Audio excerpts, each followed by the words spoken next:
सेलू शहरातील पाथरी रस्त्यावर मंजित जिनिंग समोर असलेल्या भगवानगड हॉटेलमध्ये उन्हाचा पारा वाढत असताना एका चहा पोह्याच्या हॉटेलमध्ये आलेल्या मद्यपीने दारू पिण्यासाठी मालकाकडे ग्लासची मागणी केली। मात्र माझ्या हॉटेलमध्ये मी कुणालाही दारू पिऊ देत नाही म्हणून नकार देणाऱ्या हॉटेल मालकास मद्यपीने मारहाण केली। दारू पिऊ देत नाही, आता तुझे हॉटेलच जाळून टाकतो म्हणून धमकी देणाऱ्या मद्यपी विरुद्ध सेलू पोलीस ठाण्यात गुन्हा नोंद झाला आहे। ही घटना बुधवार 28 मे रोजी दुपारी 4 वाजता घडली। सेलू तालुक्यात दिवसेंदिवस उन्हाचा पारा वाढत आहे। अशाही वातावरणात दारू पिणारे आढळून येत आहेत। मंगळवारी 28 मे रोजी दुपारी 4 वाजेच्या सुमारास शहरातील पाथरी रोडवरील मंजित जिनिंग समोर एका चहा पोह्याच्या हॉटेलमध्ये रमेश अर्जुन तोडे आला। त्याने हॉटेल मालक ज्ञानेश्वर तुकाराम मुसळे याच्याकडे दारू पिण्यासाठी ग्लासची मागणी केली।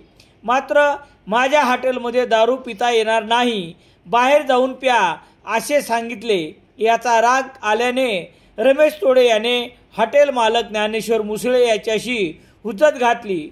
दोघात वाद सुरू असताना मुसळे यांच्या मुलाने भांडण सोडविण्याचा प्रयत्न केला। मात्र मद्यपी रमेश तोडे याने दोघांनाही शिवीगाळ करून थापडबुक्याने मारहाण करून हॉटेल जाळून टाकण्याची धमकी दिली।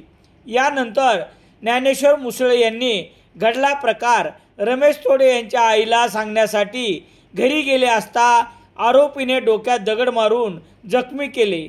हॉटेल चालक ज्ञानेश्वर मुसळे याने दिलेल्या फिर्यादीवरून गुन्हा रजिस्टर नंबर 296/2024 कलम 324, 323, 504, 506 भादवी अन्वये मद्यपी विरुद्ध सेलू पोलीस ठाण्यात गुन्हा दाखल करण्यात आला आहे। पोलीस निरीक्षक दीपक बोरसे यांच्या मार्गदर्शनाखाली पोलीस हवालदार मधुकर जाधव हे पुढील तपास करत आहेत।